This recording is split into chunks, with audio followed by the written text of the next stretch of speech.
Hello and welcome back to another episode of the Long Live Rock and Roll podcast with your hosts Laz Michaelides and Felipe Amorim. Welcome back, guys. Felipe, how you doing, man? How you doing, Laz? I'm okay. How's everyone doing? Yeah, man. Had a great couple of days. Actually 3 amazing days. Went to Paris for a day to see a couple of friends of mine whom I haven't seen in years.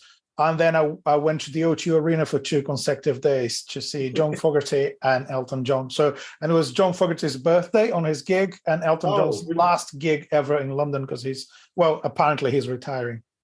Did you just sleep in the seat you were in? I'll see you tomorrow. Yeah. No, I booked a hotel, so I became a tourist in my own town. It's always nice because you can kind of you can turn off, can't you? Because when you book a hotel in somewhere you live, you can kind of be like, well, I know home's just over there, but and this is where I normally gig, but I'm in a fucking hotel. It's like, exactly. I'm a tourist now. You know what I mean? They have a proper holiday, how's life in the country? It's fine. It's not too bad at all. We've had lovely weather recently. I got loads of fields outside in our back. Well, like our garden links on to like 15 to 20 farmers' fields. And this year they decided to grow rapeseed instead of barley, which do you know it's the bright yellow one. Yeah. So it's really nice to see all the colours here. But isn't that just so funny? Like, the guy. That's not very rock and roll. The guy in the city's like, and I was in Paris for a day and I saw John Fogerty and Elton John. How's country life, Laz? It's great. The farmer has planted a different kind of seed this year. Complete different pace, but we're still rocking, right? You caught me off guard with that question, how's the country? And I looked around and I thought, shit, what can I say that's interesting? And I thought, actually, do you know what, that's not interesting, is it? But anyway, let's get on something that is interesting. We're going to do another album today. And the album we are doing is Eat 'Em and Smile by David Lee Roth. I'm going to give you the quick album details and I'm going to hand over to Felipe. So the name of the album is Eat 'Em and Smile by artist David Lee Roth, formerly of Van Halen, released in July 1986 and recorded across America in New York, Berkeley and Tijuana. The last 2 cities are both in California. The length of the album is 31 minutes. The genre associated with it predominantly is glam metal, which we'll have to look into after. The label was Warner and the producer was Ted Templeman. So I'll hand it over to Felipe, but I'll start off with a question. Felipe, why did you choose this album for this episode? Right, for a very simple question. I might be slightly obsessed with drums. You might have noticed really? That. I mean, just a bit? Yeah, just a little bit. So probably, it's hard to say that, but probably my favorite drummer is a guy called Greg Bissonette, who is the drummer in this album. He's like everyone's drummer, really. He worked with loads of artists from jazz to rock and roll. And he's currently touring with Ringo Starr and Zoe Starr Band. You check the guy's CV, he played with everyone, and he's a really, really cool drummer and really cool guy. He's the guy who played for Spinal Tap, right? Exactly. He's Skippy Scuffleton. I think that's the name. That's his name with Spinal. He's the only surviving drummer of Spinal Tap. Because the others all died from combustion, didn't they, or something? Something like that, or choked in their own vomit. Yeah, but he survived, apparently. You can't dust for fingerprints on vomit, can you? You can't, no. Basically, yeah. So he's the only surviving drummer from Spinal Tap. He's such an amazing character, great drummer. And obviously, I follow everything he does. And I'm not into this genre at all. So heavy rock in general, I'm more into classic rock and rock and roll. And heavy rock is something that I'm discovering through this show and through our conversations and whatever people recommend me. And I knew a couple of songs from the album. I knew the videos, which are like proper 80s. And obviously, I'm familiar with David Lee Roth. But when I started researching everything that Greg Bissonette did, and I bumped into this album, and I was like blown away. That is a phenomenal rock album by all means. And I think it's difficult to actually put this album into the category that usually people associated it with, because you said glam rock, right? And I'll tell you why I find this album. Yeah, glam metal. Glam metal. That's Yes. not what I didn't choose that. That's what I've seen it associated with. It's on the Wikipedia article, and others have said it, which I found interesting. Because I thought it was way more towards rock than metal. Well, But we exactly. can get Yeah. into that later. Yeah, Yeah. carry Yeah. on. Well, I think, well, glam metal, glam rock, or whatever. Some people call it hair metal, Yeah, you know. And I think those genres are usually defined more by the way the bands look than the music. Obviously, there's loads of music yeah. similarities, but there's a lot of, at that point in time, all the bands were trying to look a certain way. You know, it's all about the hair and the way they dress. And it's all like they dress louder than they sound. Isn't it? Yeah. And it's yeah, it's super cool. I mean, I like it. I like the vibe. It looks a bit. I mean, when you look at it now, it looks a bit old, doesn't it? Like, doesn't look Well, cool. This, it's funny. at the We were same time. watching. Me and my wife were watching some Pantera videos yesterday, and as you guys know, Pantera are a very very heavy metal band. But before they became a heavy metal band and released their debut album Cowboys from Hell, they were a glam metal band. And there's footage and videos and photos of them dressed up in the tight spandex with long hair, perms, makeup So on. And can you just imagine? I mean, we know what we know of Pantera and how heavy they are and how aggressive they look. But 5 years earlier, they were dressing up just like people in Motley Crue and Poison, those kind of bands. But yeah, image was a big part of it, wasn't it? Hair, makeup, the outfits, bright colors, just looking the part and basically looking like a rock star, wasn't it? yeah, exactly. And David Lee Roth did a couple of interviews at the time about it, and he wanted to make it clear that he was in charge of everything in terms of like, because he wasn't a member of Van Halen anymore. That's his project, and let's face it, he had the time and the money to do it. So he wanted everything to go his way, and he had total control over the way the videos would look and the way the band would dress, and there was a concept. But he said a couple of things about the genre and what he was trying to bring to it. And he actually said uh, that he was taking the music very seriously, because people, he said it was a misconception that people think that, oh, those guys are just, they don't take it seriously, they're just having fun, dressing like, Yeah, the way they dress is kind of really it's intentionally funny, and yeah. I say, if you dress like that, you're probably not taking your music seriously. I said, no, we take the music very seriously. And he said, this is not kids stuff, so that's not for kids, it's Well, like proper I think grown up. something important to mention quickly is that he's actually part of the band slash album that supposedly invented glam metal. Van Halen's debut album, Van Halen Yeah. in 1978, we did an episode on it a while back now, maybe a few months. That album kick-started the glam metal movement, because what you had is you had heavy metal music, chugging distorted guitars, shredding guitar solos, a heavy drum and bass rhythm section. You had that meeting lovely melodies, vocal harmonies, anthemic choruses, and the way they dressed as well. So David Lee Roth was already a staple character in glam metal as a whole, because he was one of the guys that pioneered and innovated it. And I think it's really interesting what you said about him saying this is not kids stuff anymore. This is big boys stuff. And I think that would go a long way to explain the band he's chosen, because you mentioned Greg Bissonette, but the band is a star-studded lineup of three members who are arguably, maybe not anymore because they're all older now, obviously, but arguably at this time were the best players of their instruments in the world. And I'm not talking including guys who spend 8 hours a day in their bedroom tapping guitars. We're talking about the professionals, the guys who have been playing for all the names and doing this and that. So as Felipe mentioned, you've got Greg Bissonette on drums, who played for Ringo Starr's All-Star Band and Spinal Tap, among a variety of other artists.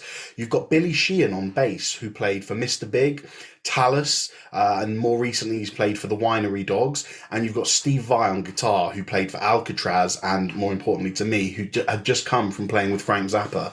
And just like, if you want to know how talented some of these guys are, all you need to know, do you know, we'll put the video on the show notes, is Steve Vai's audition process to get into the Frank Zappa band. All Because right. Frank Zappa was a master technical musician and a composer, and he knew what he wanted in a band member. Yeah, I'll put the video in there. Basically, it's quite funny. Zappa says to him, "Right, I want you to play a solo using this scale," and Vai goes, "Okay." He goes, "Okay, now play it, but avoid all of the minor notes." And he goes, "Right, shit, okay." He goes, "Great, now play it, but don't use this finger." And he goes, and he goes, and he says one more thing. He says, "Okay, now play it, but augment all the flats." And Vi goes, "I can't do it." And Frank Zappa goes, "Oh, really? Well, I hear Linda Ronstadt's looking for a new guitarist then." For those who don't know, Linda Ronstadt was like your middle of the road pop artist. Because Steve Vai couldn't do one of these audition things. He was like, "Well, why don't you go and play for the pop star?" But seriously, like I said, I'll put that video in the show notes. But all of those gentlemen are monster players at what they do. You've mentioned Greg Bissonette. I've studied Billy Sheehan's stuff because obviously I'm a bass player, and I know Steve Vai, what he's done from the Frank Zappa I've listened to. And with you just having said that David Lee Roth was like, "This is big boy stuff," it kind of just clicked. I was like, right. Yeah.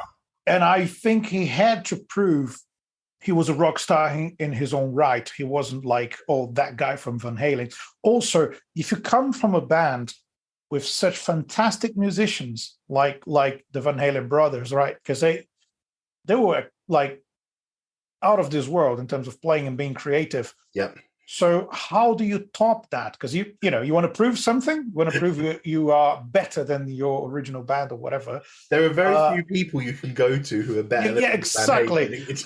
And some people, or most guitar players I know consider Steve Vai the best guitar player ever.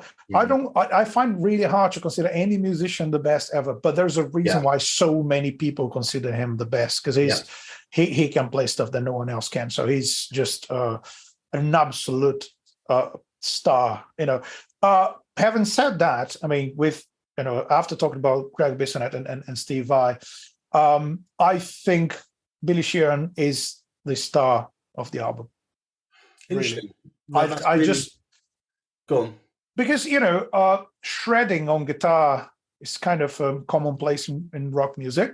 Although Vai could do it and still can do it better than anyone else. Yeah. And heavy, loud drumming and all that stuff. You've seen that before, but that level of bass playing, the fact that Billy Sheehan doubles some of the guitar phrases.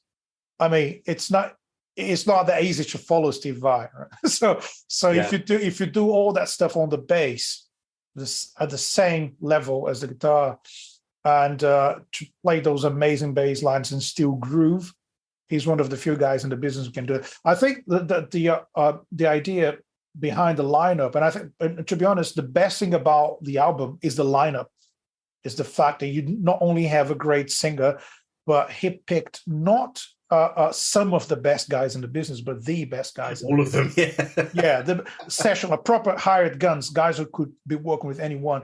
And he wanted them to sound like a band, and they all sound like they're having a great time all the time. And if you look at the videos, they clearly enjoying themselves, because they had the freedom. Again, we keep talking about rock and roll being freedom in music. So they had the freedom to play whatever they wanted to, in a certain way. So you got some catchy choruses, melodic like 80s stuff, but then the guitar sometimes is so unpredictable. The phrasing and all that shredding that happens throughout the album. Yeah. Some of those things, they come out of the blue. You're not expecting a drum fill or bass fill, something like that, and just they simply happen at some point, and it's just it blows your mind every single time. So I think the lineup is the best thing about the album, even more than the songs, which are all great in my opinion. But the lineup is just what can you say about them? I think they were bold and unpredictable, and they definitely challenged I agree with limitations of that genre. Yeah, well, and further, because they pushed into other genres, isn't it? Yeah. I think from the start, I'll be honest, I'll tell you my thoughts. I don't want to come across negative, but I wouldn't say I liked the album. I wouldn't go and listen to it again, but what you can undoubtedly appreciate that, and that's just personal taste. That's me, there is a level of technicality, and sometimes you sit there and wonder, is it necessary? Is this, as we call it before, when we talk in the prog episodes, we call Yeah. it wankiness, because that's what we call it. It's like, instead of playing music, he's just wanking on his guitar. You do wonder sometimes if it is all necessary, but I thought, I don't know, there's some songs where I felt, okay, it's just gone over the edge for me, a bit too wanky. But most of the songs, I thought it was really delicately done.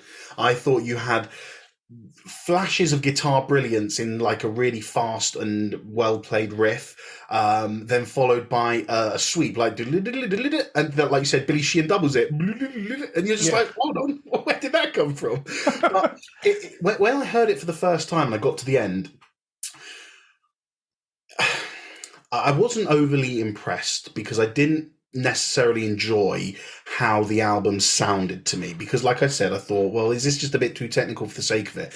And I went into there thinking, well, this is like David Lee Roth is a guy with lots of money who maybe can't write songs well enough, and so he's hired the best guys to make his songs sound good. But I've listened to this album, I think 5 times this week, and each listen got better and better because I felt like I started to understand more what he was going for. Yeah. And that was trying to perfect a level of musicianship that he might not necessarily have had before, and take a simple genre. We say, I sit there and I say glam metal is a simple genre, but arguably, some of the best metal guitarists played glam. People like Randy Rhoads, who played for Ozzy Osbourne, arguably the best metal guitarist ever. So I'm not saying glam's easy, but because of the mainstream success that glam metal was having in the mid 80s onwards, or from the early 80s onwards, it's hard to be taken seriously, as you said at the start of the episode, with the looks, with the songs, with the power ballads, with the hair, with the makeup. And as it went on, I noticed 2 things. One, David Lee Roth wanted to be taken seriously, and 2, David Lee Roth was not just a man paying for his rubbish songs to be recorded.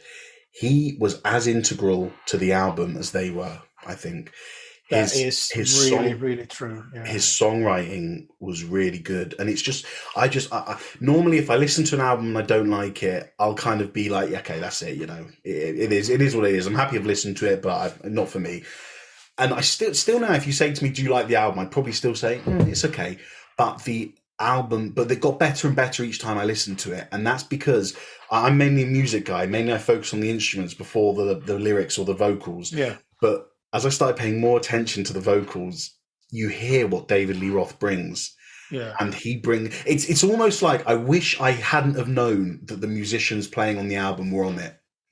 Because I wonder then if I'd have just sort of been like, oh shit, that's a bit technical for a David Lee Roth album without knowing it's Steve Vai, Yeah. But, what am I trying to say? That David Lee Roth brought more than just songs to this album.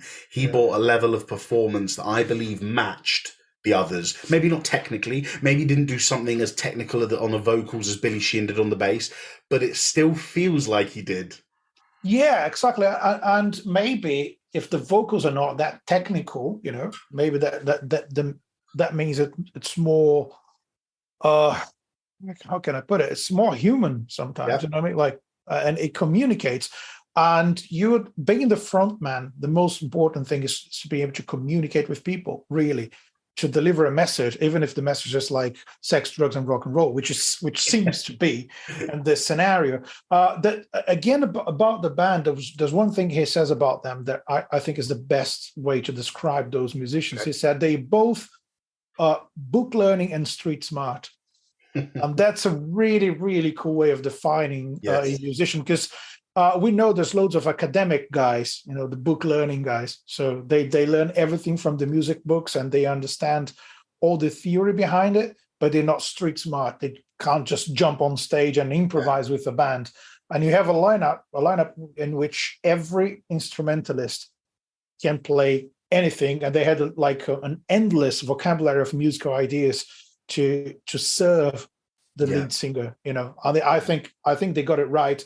I have my favorite songs in the album, but in terms of performing flawlessly, they did it in every single track. So you can argue about, maybe this is not my kind of music, or maybe this song is not as great as the other one, but they played extremely well in every single track, every single bar. Song. Yeah. And one interesting thing about it, we keep going back to the fact that nowadays people record bar by bar and they overproduce stuff. They don't actually play like a band.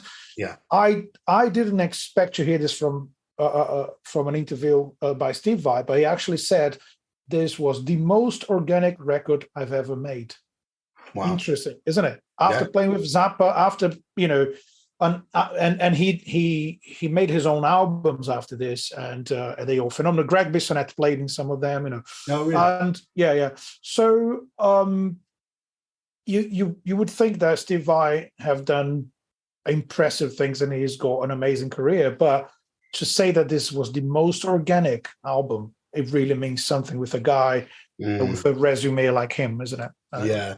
And I suppose with what we said about Van Halen and their debut album, organic might not be the word you would think to associate with it, because it sounds polished and produced, isn't it? But if I remember correctly, Van Halen, the album, that was also done like as a band, wasn't it? Recorded. Yeah, I think so. I think they did. Yeah, pretty much like So that just comes down to the production, then, isn't it? That's a great production.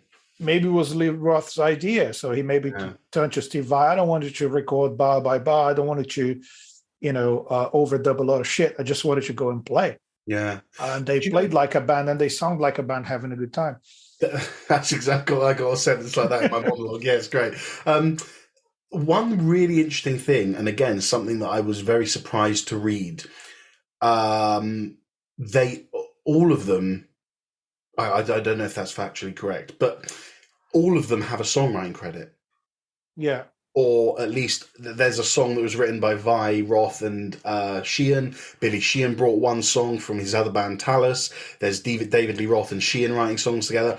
I just found it quite unusual that David Lee Roth, being the main man, would, in a sense, allow or have his music tampered with and touched by others. But then again, if you're going to have people come and touch your music, it's going to be those guys, isn't it? Exactly. Also, if you have those guys, why not, have the best of them in the album? Yeah. Let them be creative. Let them.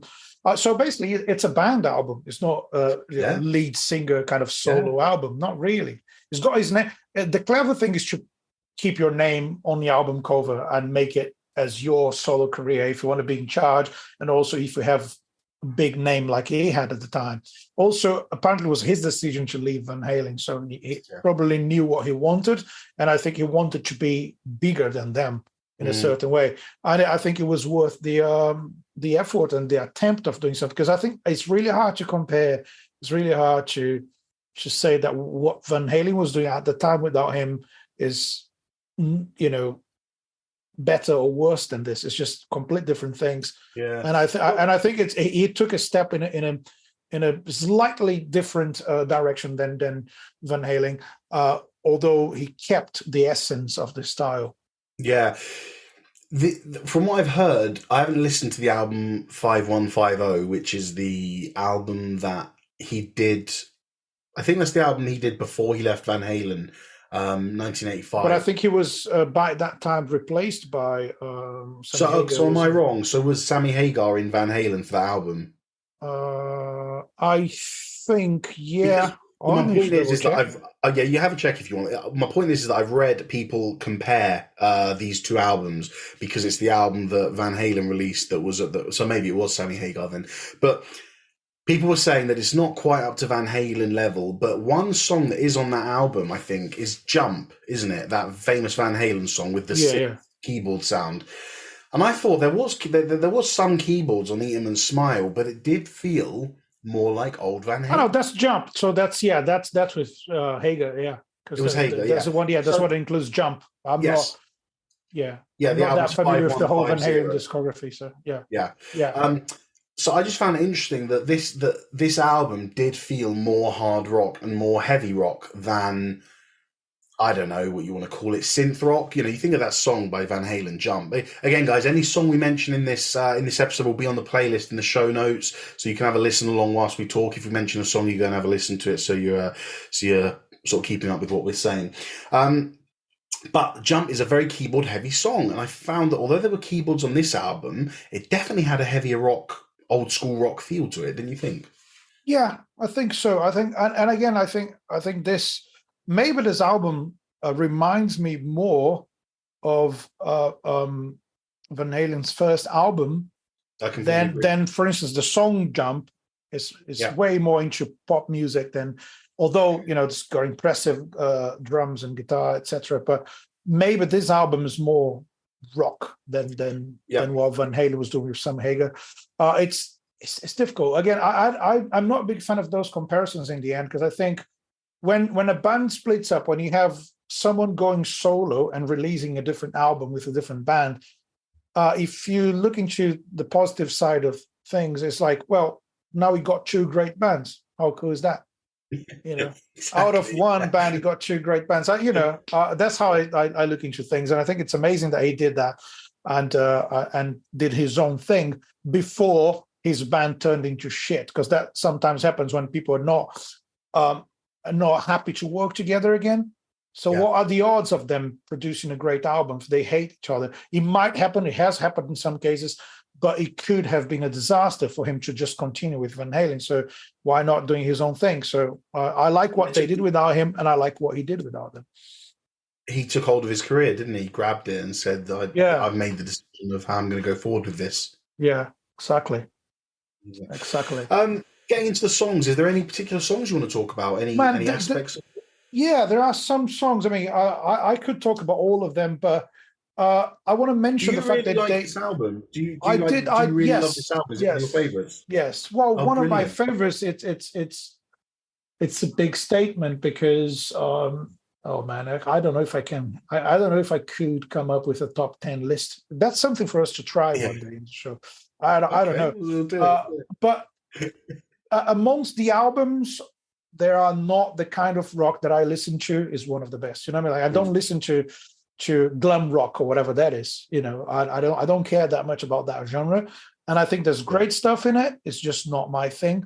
But I think in that kind of genre, no one has done anything better than this album. That's my opinion. So, that's a good point. Yeah, that's a really good point. Because of everything that we mentioned. Yeah, they've taken all the standout characteristics of glam metal, and they've just stuck them all on steroids and taken them up to 11, haven't they? Exactly. It's basically like, okay, everyone is doing this as kind of as a joke. I'm going to pick that joke and turn into something serious. Like, that's grown-up stuff. This glam goes to 11. This glam goes to 11. Yeah. So if I need to mention the songs, right, there's a few covers in the album, right? There are, yes. I want to talk about the most unpredictable ones. So you got Tobacco Road, which it's a blues folk song, like from the 60s, if I'm not wrong. Yeah, by a gentleman called John Loudermilk. Yeah, there's a million versions of this song. I've played the song live with some blues bands, and there's a million versions of it. It's a really cool take on blues music, because it's got some elements of blues chord progressions and stuff. If you listen to the original, actually, you should put the link in there because it's super cool. We'll put it in the playlist. Yeah, the original recording of that one. What's the artist? Just so I get the artist. I got his name here somewhere. I forgot. Where's the name of the artist? You can't. We need to have this. I've got the songs written by John Loudermilk. Yes, that's him. Yeah, that's him. Yeah. I said that, yeah. All right, that'll be in the playlist, yeah. And I think it was released in 1960. So if we're wrong about a thing or two, just go out and Google it. No, I'll find it. Don't worry. Don't worry, listeners. So find it, put on the link. Yeah. So this is a really old song, and they just obviously didn't play as an old blues folk song. They turned into something else. It's really modernized, and it doesn't sound to me like they really trying hard to take it away from the essence of the song, because they kept it short. Yeah.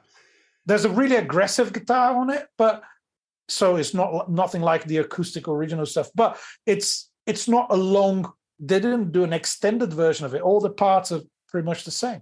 Well, can we come back to songs? Because just on that Yeah, point, I want to tell you something that I forgot to mention that I really enjoyed about the album, and that is that one problem with getting musicians like this on an album and giving them freedom to sort of do what they want, and I'll say it's the dreaded S word, solos. And that might mean, and that's good. And what you find a lot is that they go on and on and on, and you yeah, have a 2 minute guitar solo followed by a 1 minute bass solo followed by a 1 minute drum solo. All the songs here are so short. I yeah, loved it. yeah. None of them, and I talked about the wankiness, and I talked about is it sometimes too technical for its own sake, but it never tried to be that. In the short 3 minute songs, you literally have only time for a verse, a chorus, a verse, a chorus. Crazy flashy guitar solo with maybe a 30-second bass solo at the end. Verse, chorus. It's like it Yeah, was just a normal song structure. it is, and exactly. And the solos. I mean, if you want to shred, please don't do it for too long. I think that's the philosophy, right? If because I'm not a big fan of those 5 minute guitar solos with a million notes, but if that happens for 30 seconds and leaves you with that feeling of, oh, maybe I want a little bit more of this, so you got to wait for the next song, the next solo. So I think they did a great job of keeping the instrumental parts short enough to be enjoyable. It just worked well with the song. Yeah, and with enough notes to impress you. Yeah, exactly. Anyway, Matt, so you were saying about the songs. Let's go back to the songs. Yeah. So back to talking about shredding. If you listen to track 7 and 8, Elephant Gun and Big Trouble. Oh yeah. Big Trouble is a slow and groovy song, but the guitar solo is insane. I found it quite Deep Purple-y, like funky heaviness. Exactly. It's a bit more funky and it's different than it. Whilst Elephant Gun is fast paced, everyone shreds into song. Yeah. Everyone, drums, bass, guitar. It's insane. It's a show off song.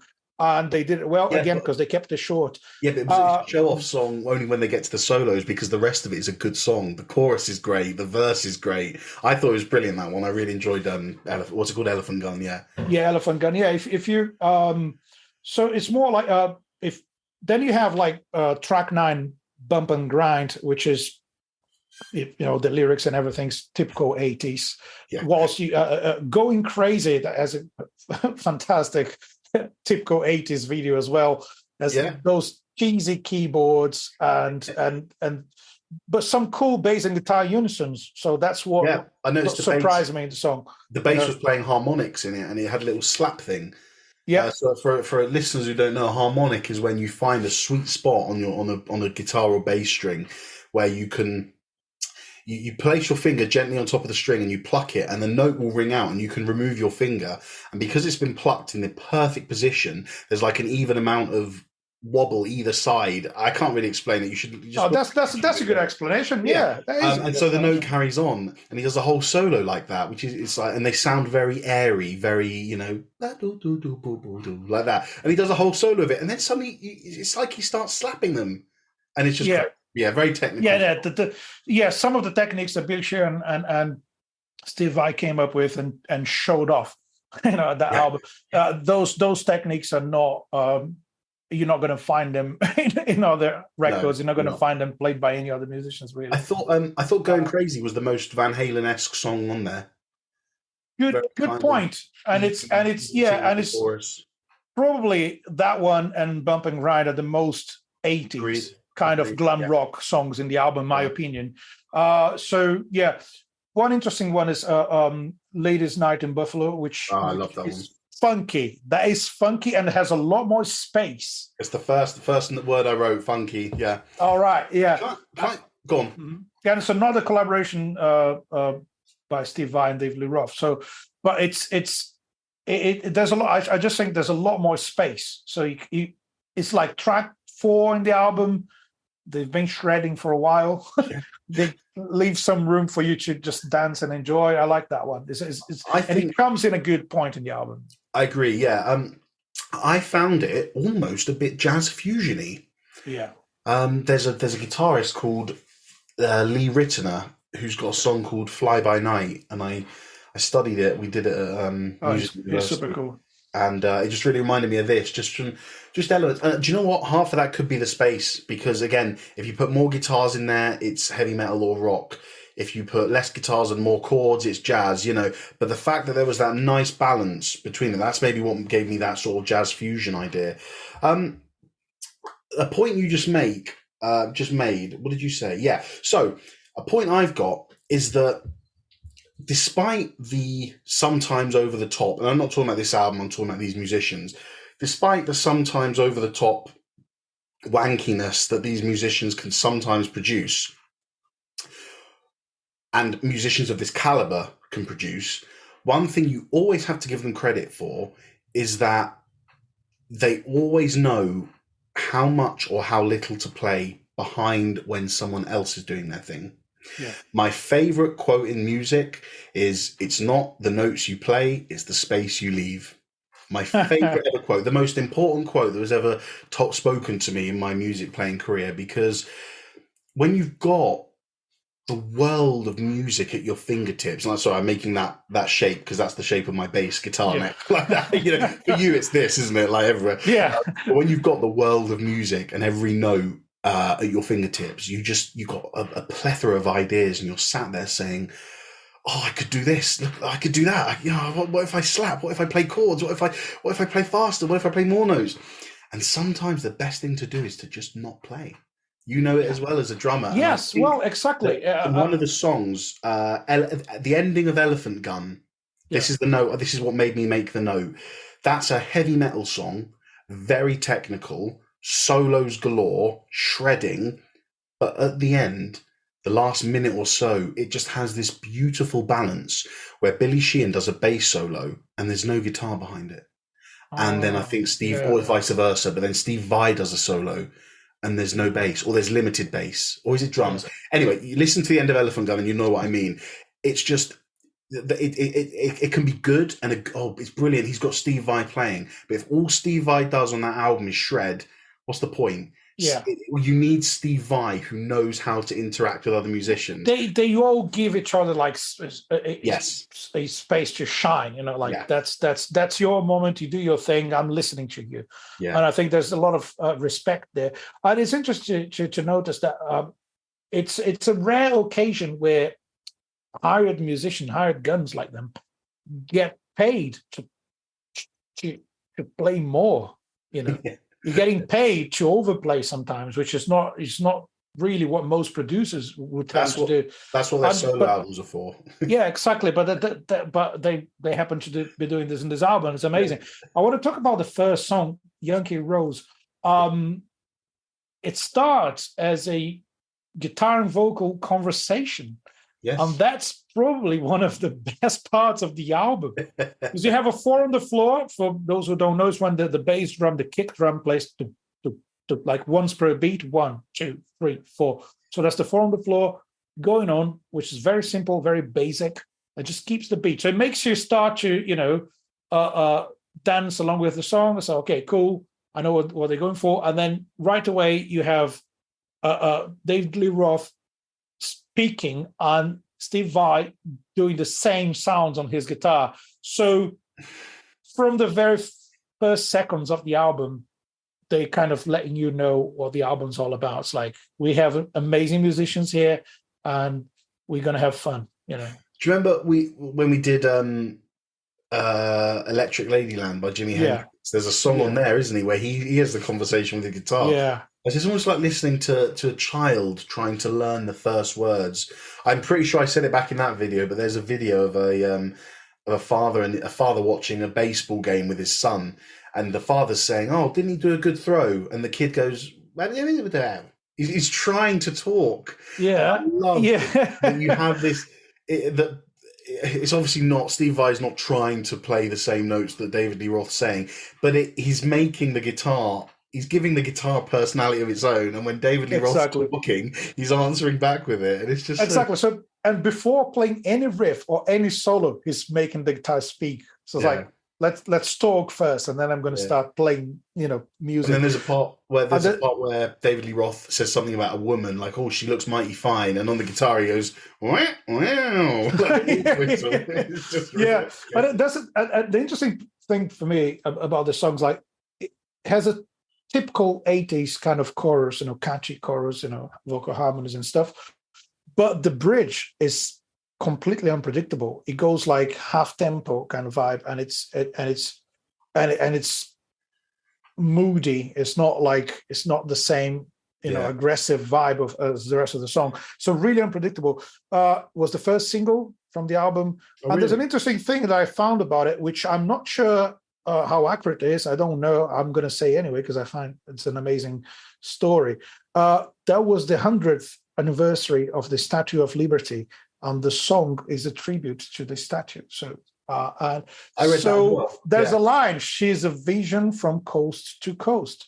So coast to coast. It's not talking about a real lady. He's talking about a statue of Liberty. Lady Liberty. Yeah. So it's super cool, right? And the song also features in the game Grand Theft Auto GTA, which is the which is about stealing cars, and it's a typical gangster game, isn't it? And I love it. I played that game. I don't know which version of it, but I don't follow the rules in that game. I just kick people in the street and just run away from the police instead of doing the actual missions. But in one of the games, I think it's Vice City. I don't know which one is that one, because I haven't heard the song in the game.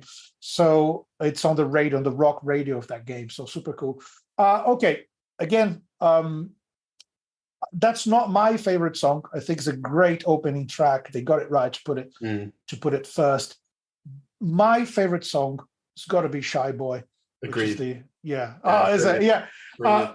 First of all, I want to say that's one of the most epic drum intros ever. Not rock music, not like one of the most epic drum intros ever. He really sets he really sets the field, doesn't he? He gets it. Yeah, and it's a relentless double kick groove all the way. So Greg Bissonette, like metal. He just skips it like all the way, like the whole song, double kick, non-stop. And it's mental, and it's just like smashing the crash cymbals on the offbeats. Yeah. And if you look at that guy playing, he plays it with no effort. You look at him, it's just like, this is easy. Is he technically fantastic, Greg Bissonette? He's technically amazing. He's Steve Vai's favorite drummer. That says something. That says something. Yeah. What did you think of the song "I'm Easy"? Because that's I tell you, as soon as I was about a minute in, and the first thing I thought was Stevie Ray Vaughan. Really gives off that kind of country blues, southern grit, effect. I love the horns and the brass band on it. Yeah, well, a common element, I think, amongst all the musicians in the album, all of them, is that they were all into big band music, so big band jazz music. They all like that. A lot of those guys are those really top musos. And Greg Bissonette started out as a jazz drummer. In jazz. Yeah, he played with Maynard Ferguson in a big band, and he collected jazz albums. His dad was a drummer who introduced him to jazz music from an early age, and he says in his YouTube channel, I think, I sent you the link, so please I watched it. Yeah, it was really good. Yeah. I'll put it on the show notes as well. So he mentions the fact that everyone in the band knew a lot about music and not about history. They knew what was going on with music and the world, and they knew about the history of every music genre.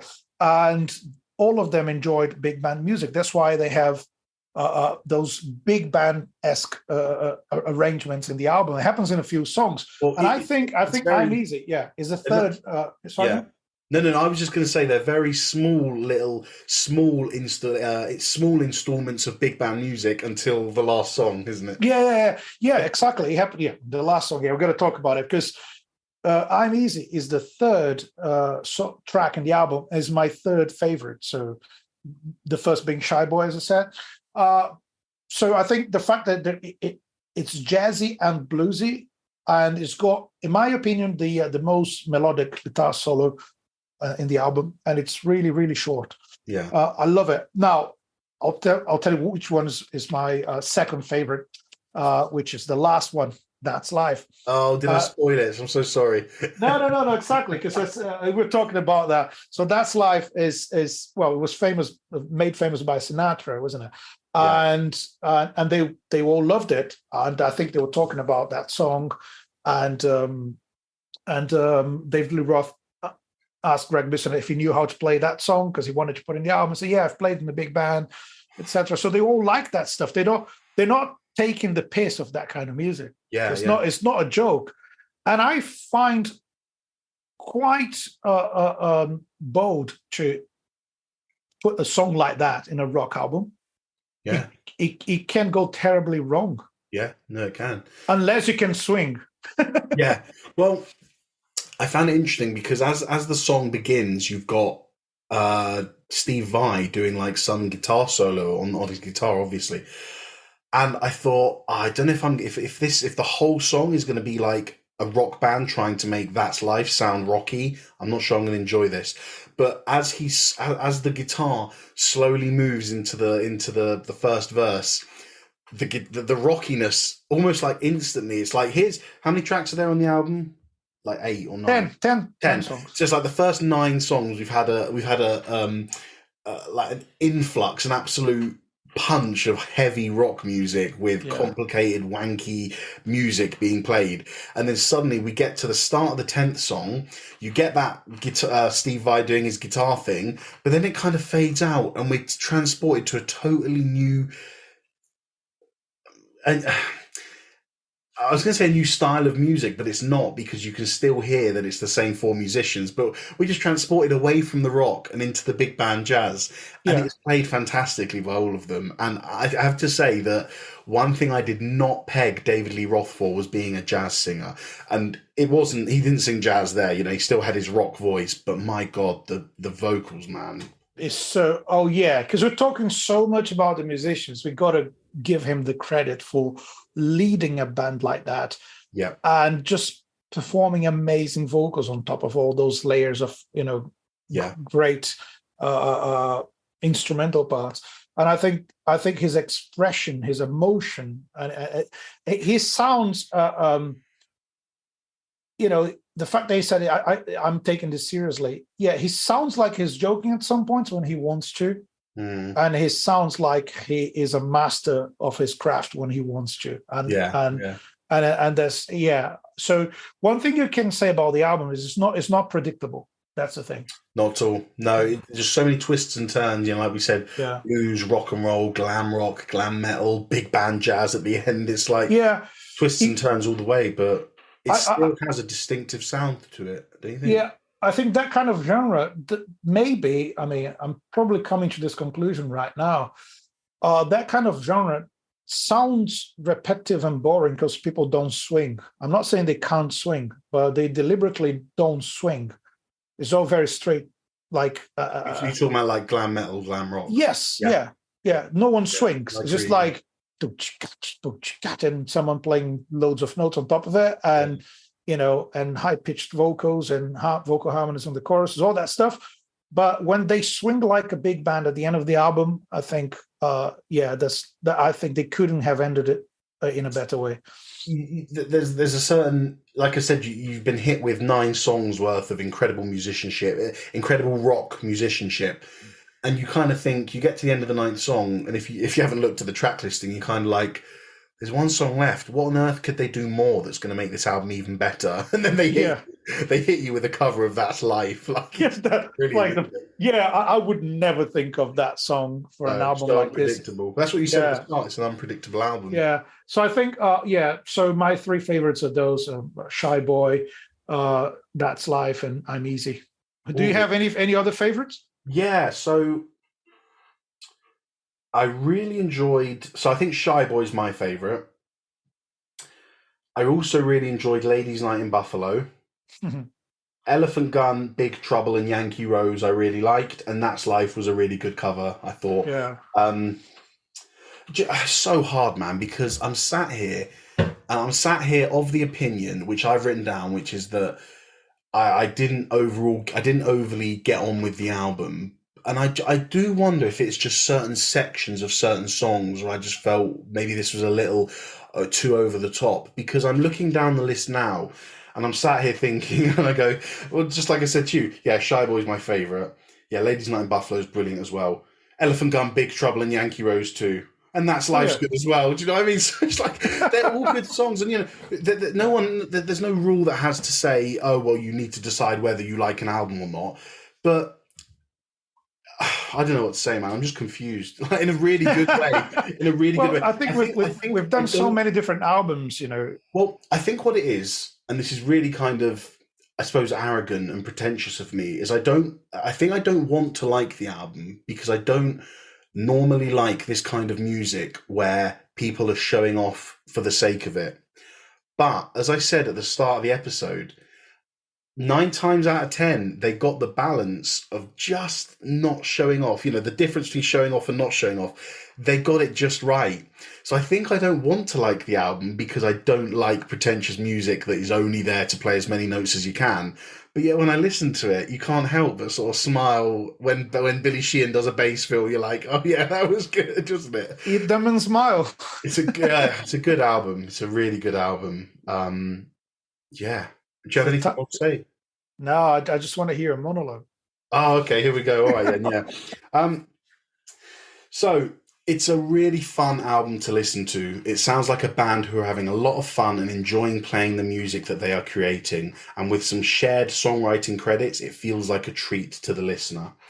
I think they've accomplished and written across a variety of styles to a really good level. You've got glam, funk, jazz, blues, rock and roll, and big band. But each song does have a personality and a cohesiveness to the other songs, which tells you it's all part of a collective group. I can't say I love the album. If I'm being honest, when I hear some songs, I'd rather just go and listen to some Van Halen or some heavy metal. But it's a treat and a pleasure to hear all of these musicians play together.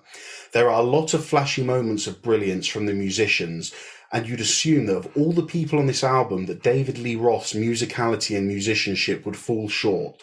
Not because he's not good, but because the others are virtuosos in their instruments. But his melodies, vocal technique, and execution really keeps the focus of the music where it belongs, despite the incredible talents of Greg Bissonette, Steve Vai, and Billy Sheehan. The attention should be on David Lee Roth. Amazing. Yeah, because totally agree. I agree with that. Yeah, I think it's like I said before, repeating myself, it's easy to get carried away with the musicianship and let the vocals just be a footnote because, guitarists are going to see this and go, Steve Vai, bassists are going to see this and go, Billy Sheehan, drummers are going to see it and go, Greg Bissonette. And I don't think, David Lee Roth, I'm not a singer, so I don't know, but he isn't of the... I'd say he's just the level below the Freddie Mercurys, the Ronnie James Dios, isn't he? Unless I'm wrong. Well, he wasn't famous for his technique, maybe for his style. That's probably what I mean. So I feel like the others are all at the top of their game, and David Lee Roth is maybe one step lower. But when you hear the finished product of the album, it doesn't feel like he's one step lower. He had part of that band. He had the self-confidence that a band leader has to have. Yeah. He had the ideas that a frontman has to have. Like if you want to be in charge of a project like that, you got to know where you're going. And he clearly knew, and he wanted to prove he could rock without Van Halen, and I believe he did. That's a really good point. Yeah. Yeah, and I think that the album was a statement of his own talent and his own ability of directing a band. And amazing. I mean, I do recommend a couple of things. One is if you need to listen to this album if you're learning an instrument, or if you want to, if you're learning how to play guitar, bass, or drums, you've got to listen to the album. And the other thing is something maybe I should have said this before in other shows. Every time I listen to the albums to prepare for the show, I listen to them on headphones and on a speaker. So I have my Roland speaker here. I don't get paid to promote them. I'm just saying that's for my electric drums. So it's kind of a monitor for my drums.